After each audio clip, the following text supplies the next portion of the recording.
रामजी मित्रो, आज आपण संत तुकारामचे एक अभंग घेऊया. हेची दान देगा देवा तुझ्या विसरन वावा. हेची दान देगा देवा तुझ्या विसरन वावा. गुण गाईन आवडी हेची माझी सर्व जोडी.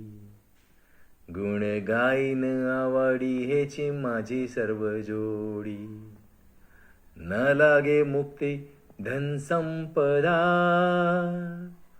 संत संग देई सदा. संत संग देई सदा. तुका म्हणे गर्भवासी. तुका म्हणे गर्भवासी सुखे घालावो आमासी. सुखे घालावो आम्हासी. सुखे घालावो आम्हासी. काय म्हणतात तुकाराम? ईश्वरासी ते काय मागतात, ते काय बोलतात? ते बोलतात की तुझा विसर न व्हावा. हे ईश्वर, हे परमात्मा, तुझा विसर नको. तुझी सतत आठवण हेच माझ्या हृदयात राहू दे. तुझे जे गुण गाणार मी ते मला आवडते आणि हेच माझी संपदा आहे. मला मुक्ती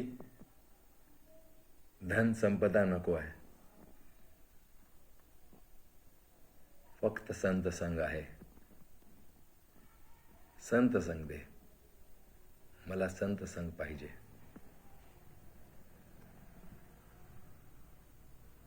तुकाराम म्हणतात, मला मुक्ती नको. मला गर्भात टाकलं तरी आनंदात राहीन, कारण मला संत संग पाहिजे.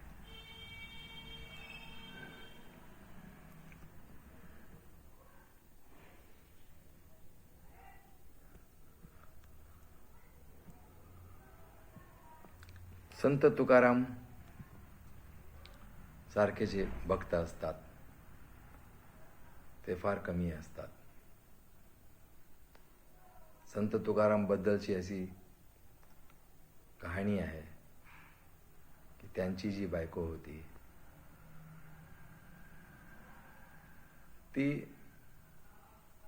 त्यांना सतत त्रास द्यायची आणि तुकाराम ते सहर्ष घ्यायचे. ते म्हणायचे, हेच मला देवाची आठवण करतात.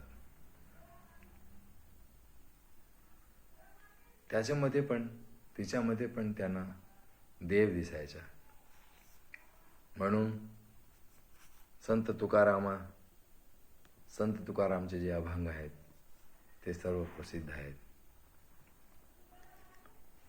हेची दान देगा देवा तुझा विसर न व्हावा.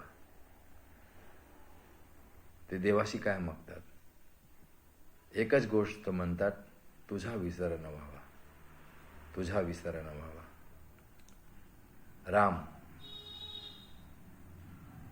राम नाम सतत हृदयात राहू दे, किंवा विठ्ठल नाम सतत हृदयात राहू दे.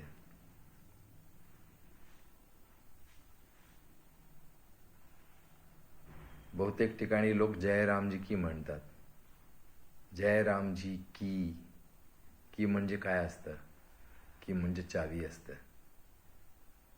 कोणतीही समस्या असू द्या जीवनात, राम नाम आले की ते आपल्याला चावी भेटतो.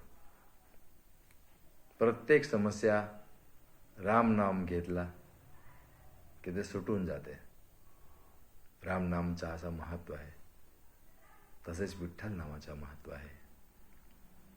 संत तुकाराम म्हणून एकच गोष्ट मागतात, मला संत संग द्या. आज एवढंच. शुभरात्री. धन्यवाद.